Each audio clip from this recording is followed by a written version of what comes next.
I am Allison Hare, a former corporate executive turned coach and keynote speaker for women making big moves. And I'm on a mission. I'm on a mission to help you and me create more space and freedom and fulfillment in our busy lives. Welcome to the Late Learner Podcast. We're here. We are ditching the outdated norms. You know, the ones we're all taught to live in, and we find more modern solutions that just plain work better for you. So what are we late learning today? Well, today's going to be a little bit different spin, as I was recently featured on somebody else's top-rated podcast called She Sells Radio with Elyse Archer, who I love. We had a really interesting, in-depth conversation about how to reinvent yourself after 40. And one of the things that I've noticed around my circles and what you're telling me is that it can feel really overwhelming when you have built this big life and realizing that what you want might have changed. It might have evolved into something different, and not being sure how to make that pivot in a way that doesn't topple the whole house of cards.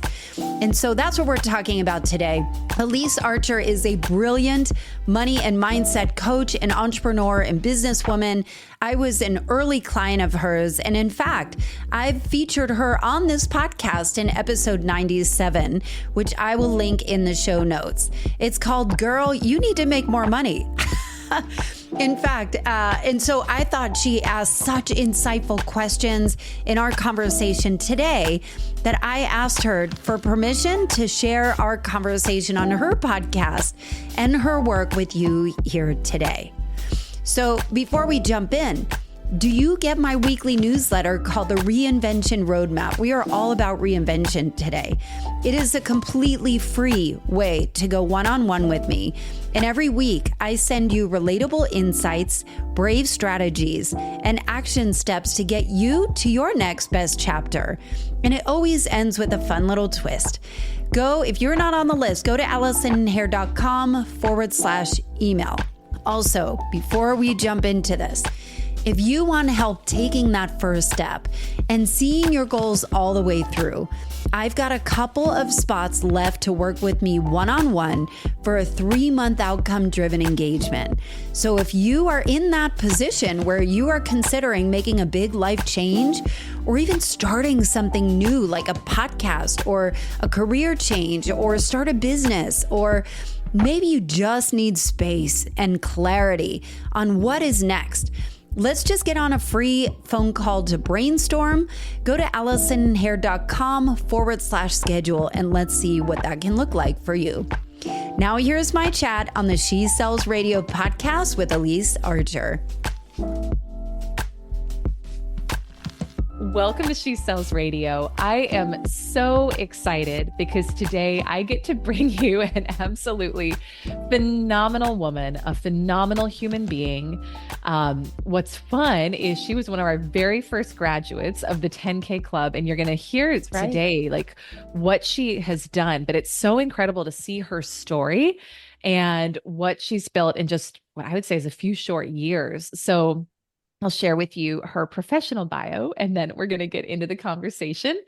Allison Hare, my guest today, is a former corporate sales executive who left the corporate world to coach women, especially high-performing working moms. We got a lot of those in this community, to redesign their best lives without burnout.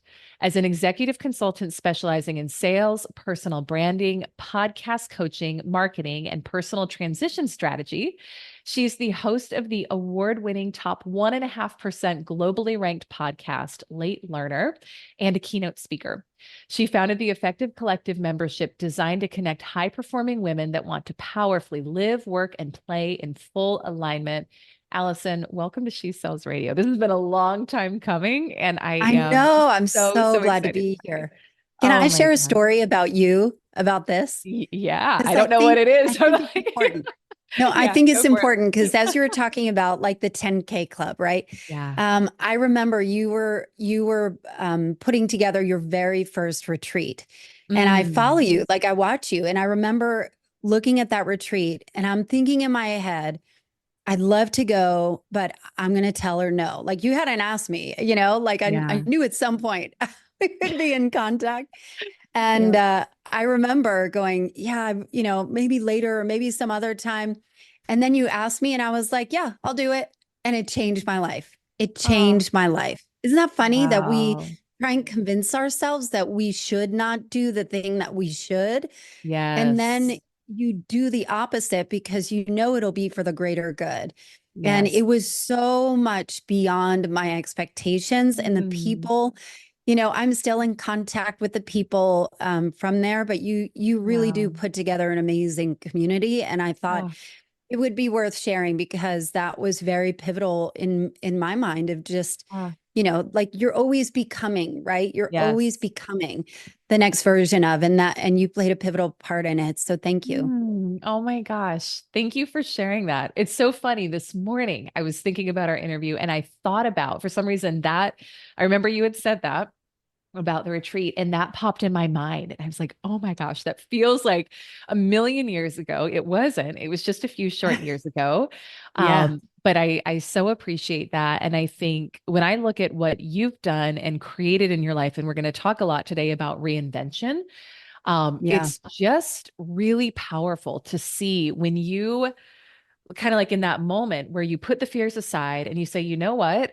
I'm going to do the thing that I would do if I was at the end result, right? I'm going to put the money objections aside, the time objections behind, maybe age objections behind. A lot of women have stories or men have stories about, I'm too old to do this. It's too late. I'm too far behind. I don't have the money. I don't have the resources. And we just say yes and get ourselves in the room or launch the thing and get ourselves out there. Like, it's like, what would have happened if we hadn't said yes to those things? So anyway, I say all of that to say, I would love if you could share a bit of your own story around reinvention. So someone can hear your bio and hear like corporate sales executive, top performer, right? Crushing it. And you've completely reinvented your life in just a couple short years. So maybe share a little bit about what that looked like, what the story was behind that. And then we'll pull out some pieces that are going to help anyone who's really ready for their own reinvention.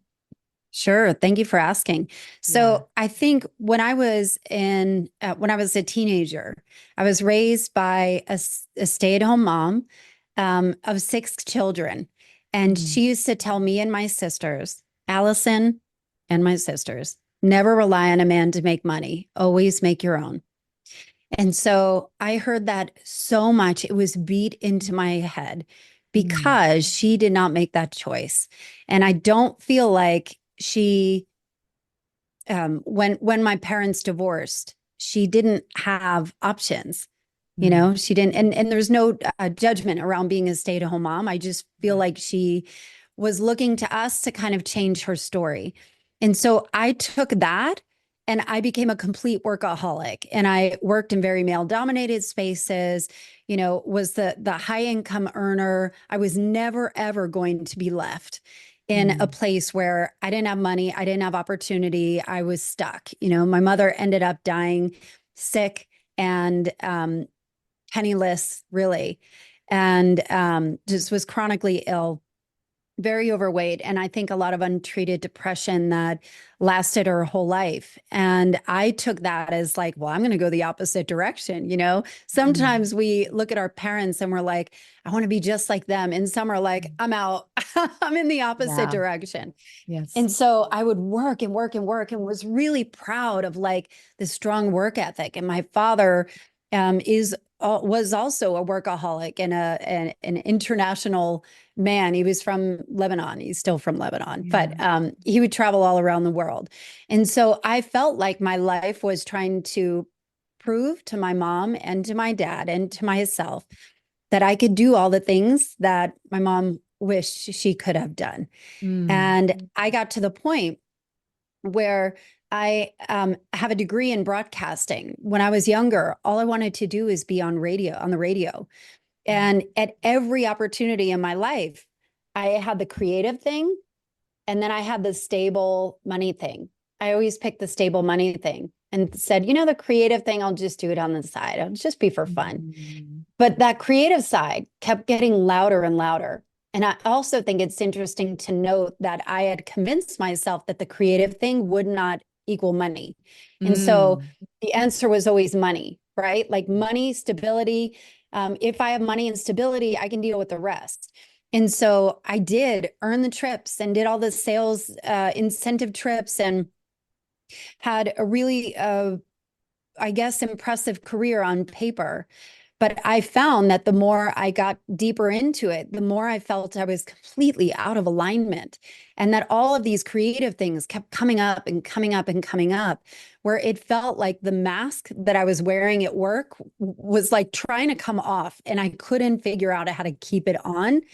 And Mm. what that looked like was being exhausted, was not feeling like I don't know if it was cared, because I desperately cared about my job because I wanted to keep it. I wanted to do really well, but it didn't come as easy to me as maybe some of the creative stuff, like the Mm. podcasting and speaking and things that I felt like I was born to do, but just was not giving it a voice, all puns intended.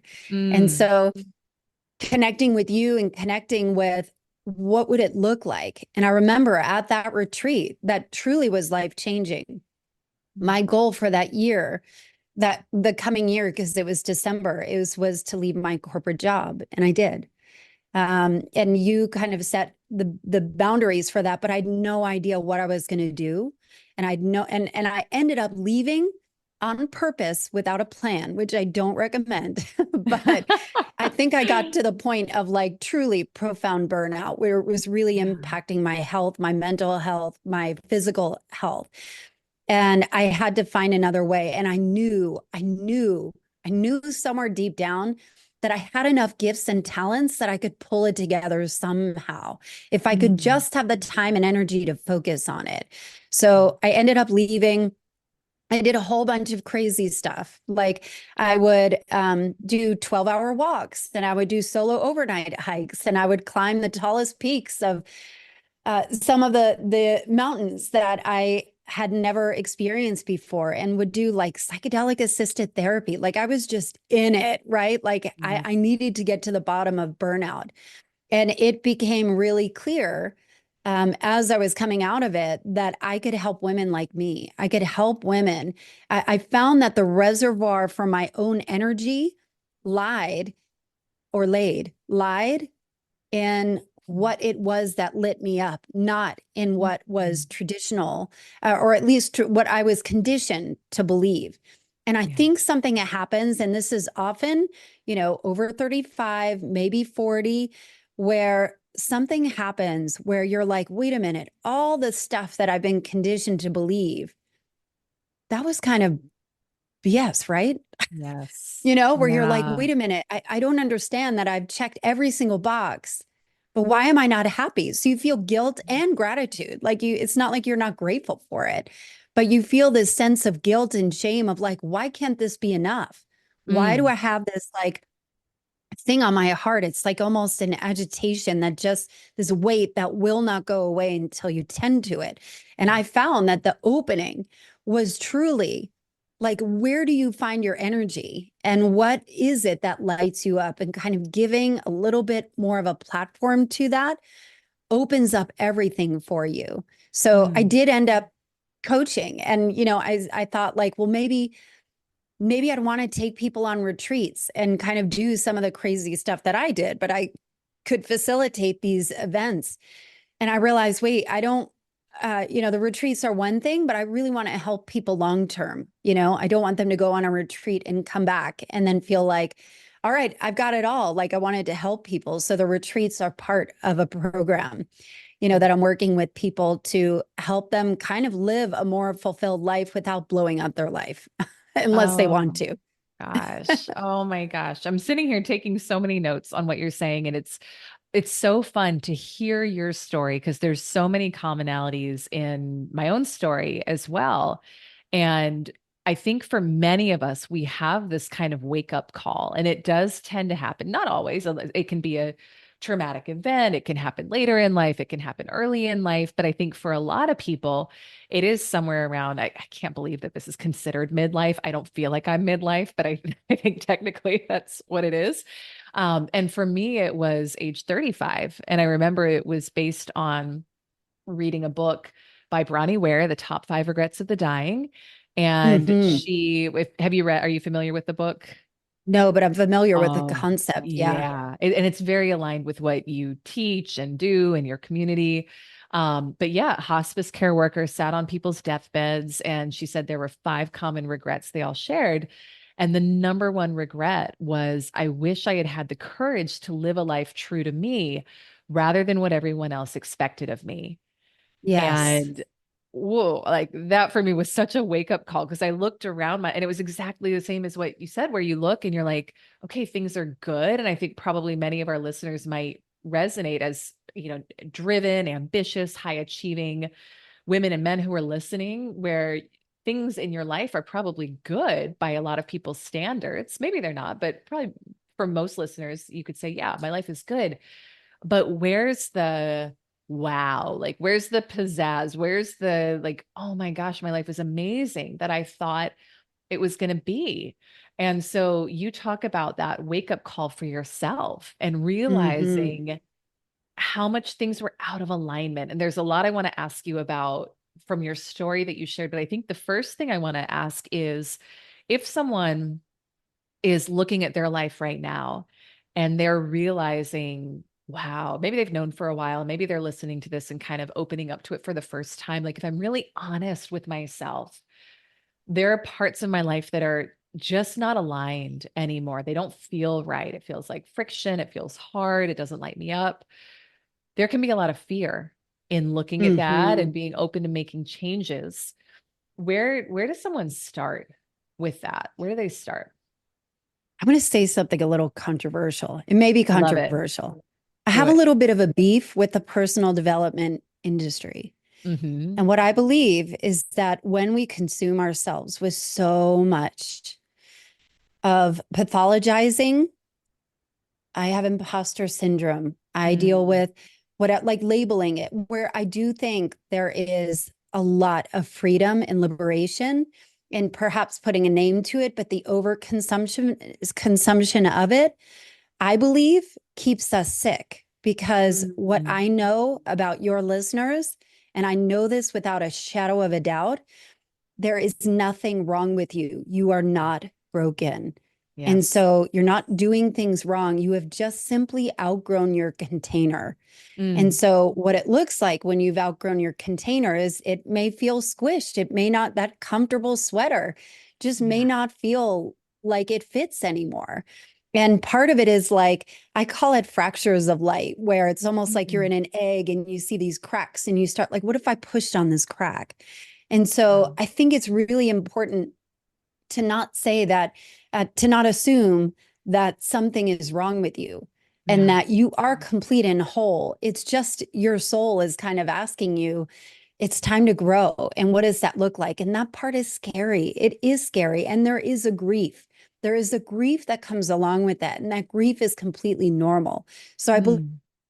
All right. We had a little tech glitch, which does happen sometimes in the world. But Allison, so we're back. You were saying that there's a grief that comes with, I think, having outgrown some of the old. And you had mentioned that that grief is completely normal. And I think that's so important to acknowledge, right? If it is it's a leaving behind of the old to be ready for the new. And there's a beautiful quote that it's not my own quote. I forget whose it is, but there's a beautiful quote I was sharing last week with a group that says, your new life is going to cost you your old one. And Mm, I mhm. know in those moments where it's like, I've felt like I've got to sacrifice or trade some of my old life to step into the new one, there is a grief in that. So if you dropped after that, I want to hear the rest of what you were saying, because I know it was going to be really powerful. So maybe speak to the grief and the transition, and then whatever's next We'll after keep that. going. Yeah, I do think it is kind of like pain is the price of evolution sometimes. And, Mm, I think the grieving part is important to normalize, because I feel like the expectation is that you were always supposed to be happy, keep moving, keep moving, keep moving.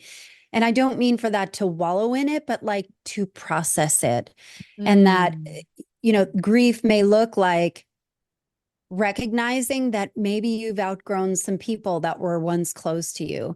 And that could yeah. be a spouse, that could be best friends, that could be business partners. That doesn't mean ditching everybody, but there is a sense of grief. And I think it's important to acknowledge, even post-pandemic, that there is a lot of grief that has been kind of part of the fallout that I know, even from a friendship and relationship perspective. I've talked to so many people around this topic where so many people feel like their friendships have transitioned in a way that they aren't quite sure what happened, and Mm, they don't know how to acknowledge it because it is so subtle, but they don't feel the same safety as they may have once felt. And yeah. so part of that grief is just you simply have outgrown the container. What does it look like to perhaps invite maybe some refreshed opportunities, whether it is relationships or just changing your surroundings? And that could even be redecorating. It doesn't have to be pick up and move everything, but there is a grief process. And I don't think that's something that should necessarily be skipped over, but something that can be acknowledged, processed, and moved through Yeah. instead of wallowing in it. Mm. Something else you said so many things that I think are important. One of the things is to me so foundational of knowing there is nothing wrong with you. There is nothing to fix, there is nothing to Mhm. change. And I was just talking about it this morning on a live stream. I think you were there for part of it where for so much of my own life I set goals based on lack and not enoughness. And it was an inherent underlying assumption and belief that there was some part of me that wasn't good enough. And if I could just make this amount of money or have this level of business success, then I would be successful and valid and Mm. whole. And when we do things from that energy, which I think is how most of us are taught to goal set, and it is pervasive in the personal development industry. So I agree with you. You're always coming from this place of lack. Right. And so what I was sharing this morning and what I'm hearing, I think, in some of what you're saying is coming from this place of wholeness and I'm already good enough. I'm already worthy. I'm already valid. Has nothing to do with anything outside of me. Now, from Mhm. this place, what does expansion look like? Right? What does Yes. greatness look like for me? So I love that. And the analogy you used of the cracks in the eggshell, I think is so beautiful and the light coming in. I've never heard it said that way, but to me, it's so like visceral and just real. And I know that feeling. If someone is listening to this and they can feel that, right? Like they can feel, okay, there's cracks in the eggshell, my old container. Mhm. What I say is like your comfort zone becomes a cage, right? What used to be the comfort zone is now feeling constrictive, but I'm not sure what is on the other side. I heard you say earlier, look to what lights you up, look to what gives you joy. Is that what someone should do? Or is there something like, tell us a little bit about if we're not clear on yet, what is next? What is that more expansive version of us? Where do we start? Yeah, I do something. It's a framework called boom, room, and bloom. And so Oh, I like the it. boom is really finding your energy. And it is the quickest thing to do, especially when you are somebody that is maxed out in your days. You don't have Mhm. a lot. So it can be hard to figure out where could I even find room when you're packed to the hill. So Mm, part of it has to start with what is it that does give you that boom? And so it can be as simple as making a list of 10 quick things that do light you up. And they could be mm, super simple. It isn't like, well, 10 days on a beach in Bali would totally light me up, right? Like it can be just savoring a cup of tea because you mm. can't pound tea like you could coffee, Yeah. but like enjoying that, or even taking the time to light a candle, or like those simple things. So it can be even just looking at the moon and noticing how pretty it is, or noticing the wind. So Mm, if you can do, and the simplest way to do this, you can walk outside and take 1 minute, only 1 minute. Walk outside, find something that will spark awe in you, mm. something that will spark awe. The quickest thing to do, and you can do this in as little as 10 seconds, really. You can Yeah. put your hand on your heart because it will naturally regulate your nervous system. You can, until you can feel your nervous system start to relax, your shoulders starting Mm. to lower. So for you, it could be completely different. You might love to garden or knit or do something like I love pulling weeds. It Yeah. gives me an unbelievable amount of joy to pull weeds. I don't want to plant things. I just want to pull them out. Or even like tweezing. I don't know. Yeah. Tweezing is very fulfilling for me. So like make a list of 10 things and figure out like where can I prioritize this and just do it as much as you can. Just give yourself permission. So a lot of this does start with permission and permission Mm. to do something slightly different. So you start small and again, like those cracks, then you can make that room a little bigger. So the boom is like finding what it is that lights you up, prioritize that. Then you have the ability, the capacity, like time is not renewable, but energy is. And so the Mm. more that you find what gives you energy, then you can start to create boundaries and essentially find room where you may not see it today. And once you have a little bit of room, then is the bloom. And the bloom comes in as like creative experiments of like, what would a better life look like? What would a more Mm. fulfilling existence? And it doesn't have to be so big of like, I want to become a concert pianist and I've never Mm. played piano before. It can be that, but it can be just not getting to Friday where you feel like you are clawing your way to the bed Yeah. on Yes. Friday afternoon. It is just a different state. And so little by little is how you can do it. And it becomes really a creative exploration. So that kind of Mm.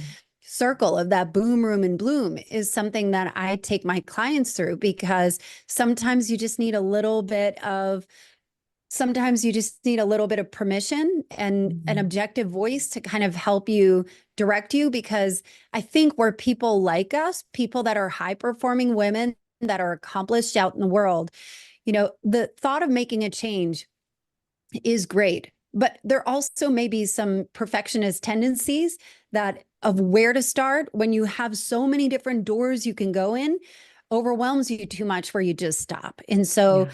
having the opportunity to at least get some room is kind of where I'm saying like the boom room and bloom, like start with Yeah. energy, then you can find space and Mm. then do creative experiments without the heftiness of like the results and the outcomes and it having to be this great success. Like you have to give yourself room to fall and to fail Yeah. and even not even to fall or fail, like it's an experiment, so it Mm. it you're playing, so it becomes really like a playground. Yeah. Wow. I love that. I want to ask about, so I was looking at my notes from what you shared earlier. Um, I think this is an important conversation around limiting beliefs of how we make money and what we've been indoctrinated for many of us who may identify as like high achieving, um, successful women or men, right?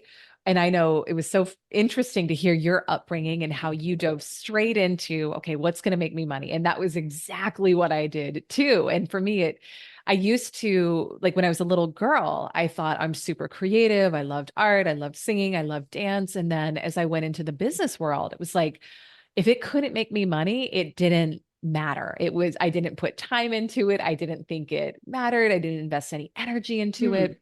Yeah. And I kind of stopped believing that I was creative for a long time. And I would even say things like, oh, I'm just not very creative. I'm not that imaginative.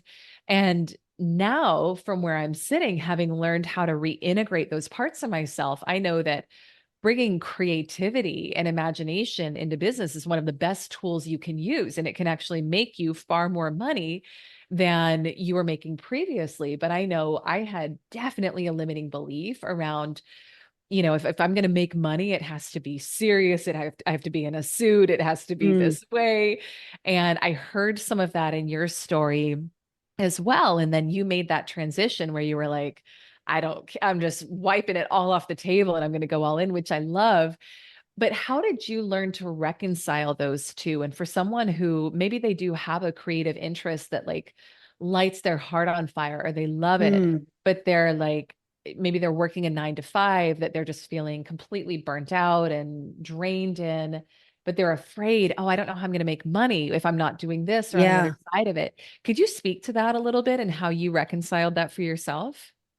I think it's super important because I would think it is probably I would say the number one reason why people don't make a move is because they are so afraid of changing their LinkedIn title Yeah. and being Mm. judged and Wow. being judged.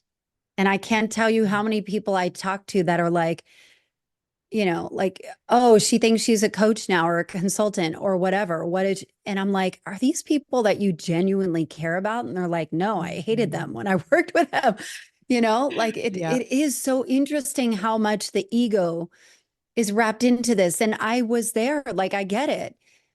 What I have seen from the trends of the people that I work with, there is a redefinition of what success looks like. And what I find is that success can often look like a patchwork of the skills and experience and things that you've worked so hard, but also adding in the creativity that keeps Yeah. you making it sustainable and making it more fun.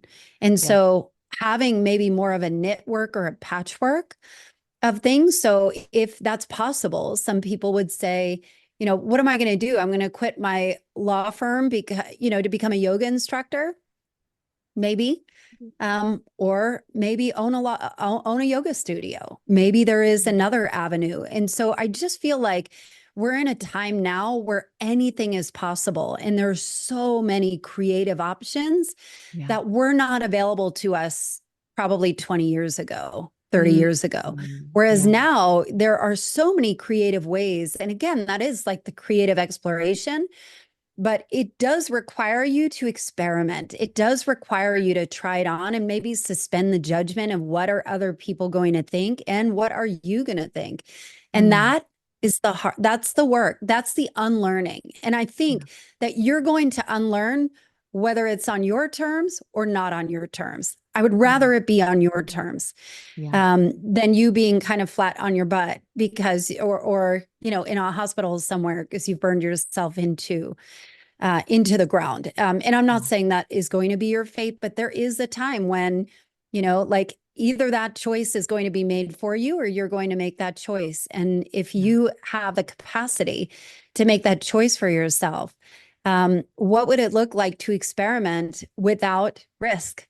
Mm. And really be playful with what could that possibly look like and what could be created if you could have a world that is abundant, that allows you to use your wisdom, your experience, your knowledge, your talents, your opinions on the world, what needs to be updated, what is broken, and put that together in a way that is created into a business. I mean, Yeah. that's what people do. That's creating a personal brand, really. Yes. And you are the personal brand of kind of leveraging your reputation.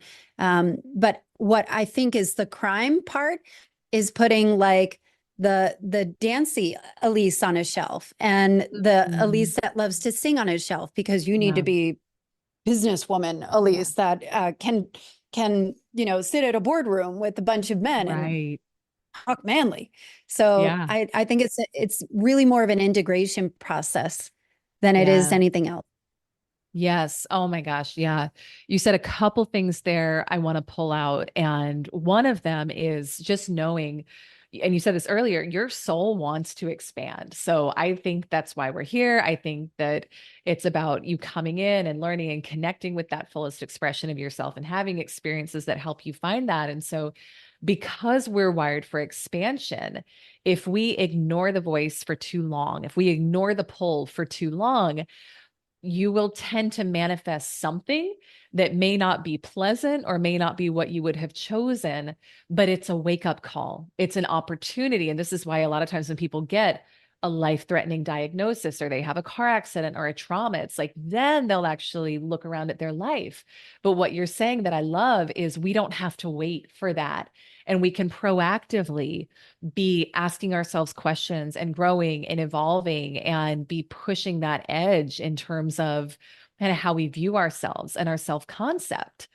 And then to the creativity piece, just one thing I would add, because I think what you shared is so powerful, is we can look to models of other people to say, is this belief that I'm holding really true? Like, is it true that Mm. creatives don't make money? For some, sure, there's definitely the starving artist paradigm. And if you look at some of the most highly compensated people on the planet, who are they? Musicians, performers, actors, right? So the two are not inherently disconnected. And that doesn't mean that you've got to go be in entertainment to be creative. But if you look at the law of compensation, the amount of money we make and bring in is based on how much of our talent and our creativity we bring to what we're doing.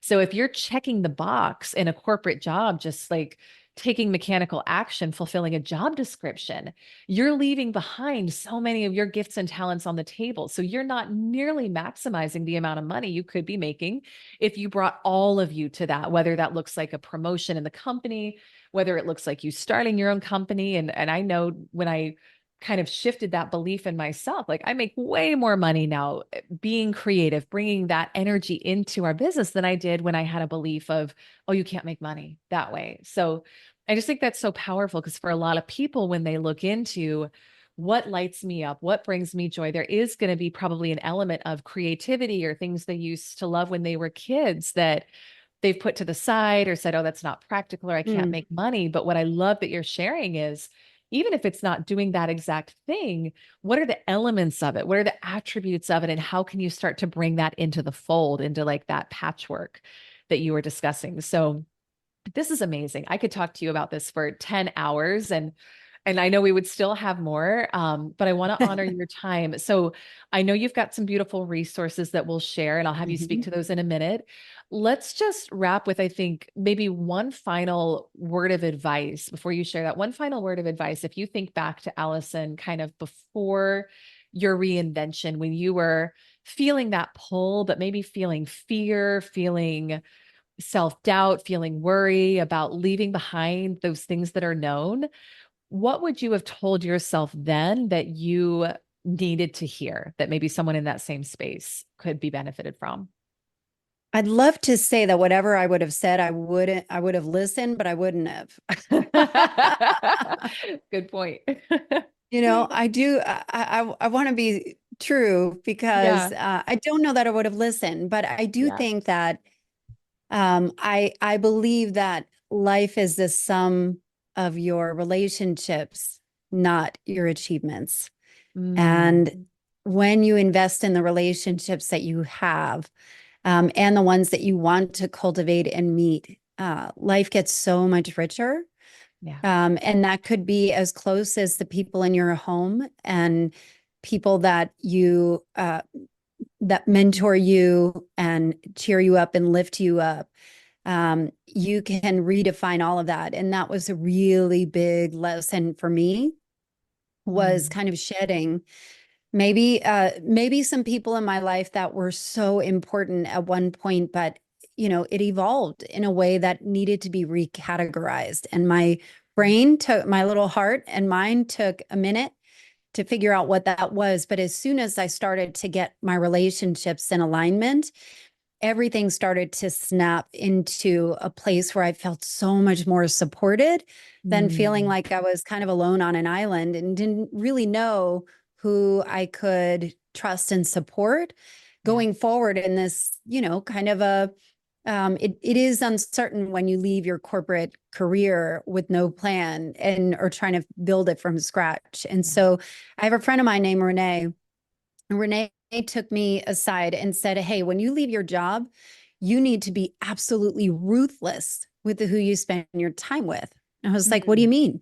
And she's like, it is going to derail you if you have the wrong people there, if people that may mean well, but they're saying you should go get a job, yeah. you should do the things that you've done before, even though you don't feel like it's right in your heart. You should ignore that and do like the safe thing.